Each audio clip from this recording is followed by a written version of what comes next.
Now, when we start talking about specific toxicities, one of the ones that we'll be worried about for users who inject drugs is going to be bloodborne pathogens.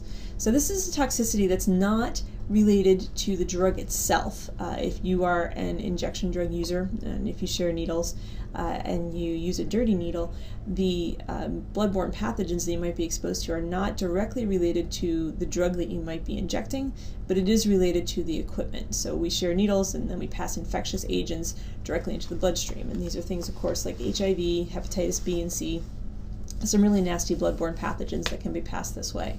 So in some communities, we use this technique called syringe exchange. You may have heard of it as needle exchange. And this is an example of a public health approach called harm reduction.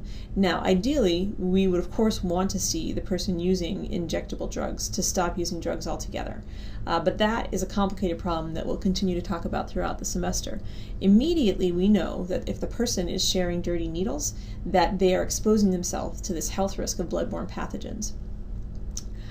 So some communities choose to have folks who are injecting to come in and swap out those dirty needles for clean ones.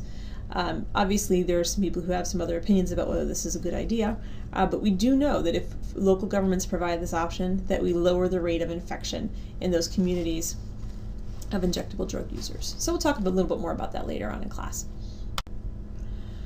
So, we talked a bit about last class about how not all drug consumption is considered a problem.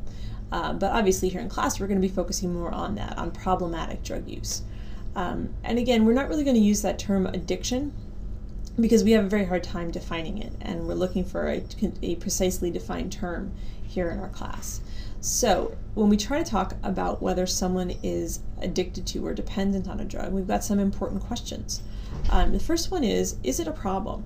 And we define that by what drug they're taking, how much time it takes out of their life to be spent on that drug taking, and then how much of the drug are they actually using. And what we're looking for, of course, is that point where drug use goes from recreational to problematic. Marijuana is a really interesting substance to be talking about in this case because we've seen such a dramatic change in popular opinion about consumption of marijuana. And it's possible that here in our community you know someone who you consider or considers themselves a recreational marijuana user. It may be that you don't really see their use as recreational, that you see it as problematic. We see this a lot with alcohol consumption as well because it is a legal drug. People tend to be much more upfront and straightforward about their use.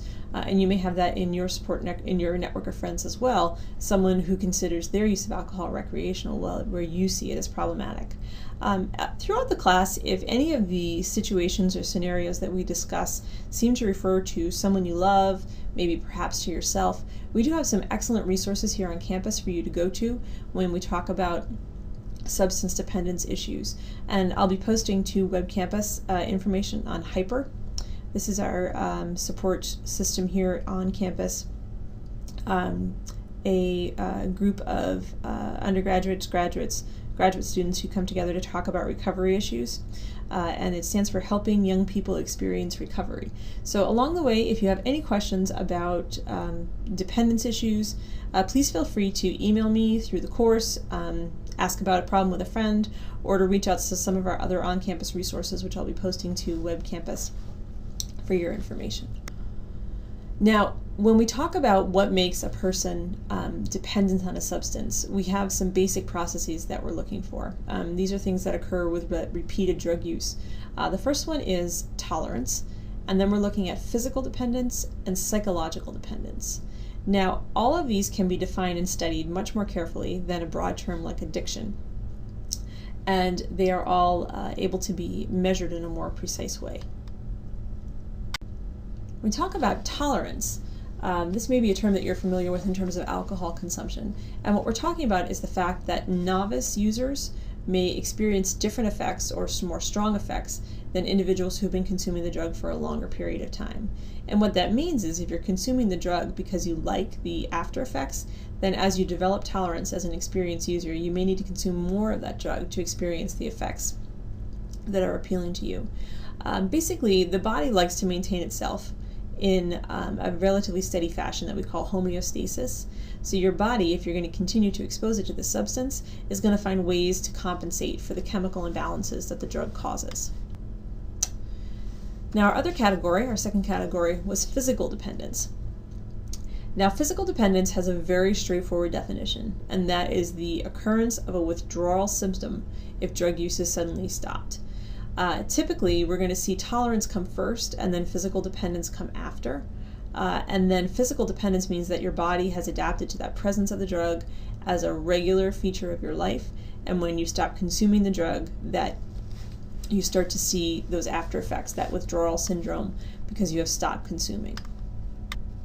And then finally, our third category, psychological dependence. Now, what we're talking here is not about those physical changes in your body, but about the changes in your thought processes that make the drug use a regular part of your life. What we often see here in this category of psychological dependence is high frequency of drug use. We see cravings, and then we see that tendency to relapse even after even if a person is able to stop the first time. Now, what we tend to see here.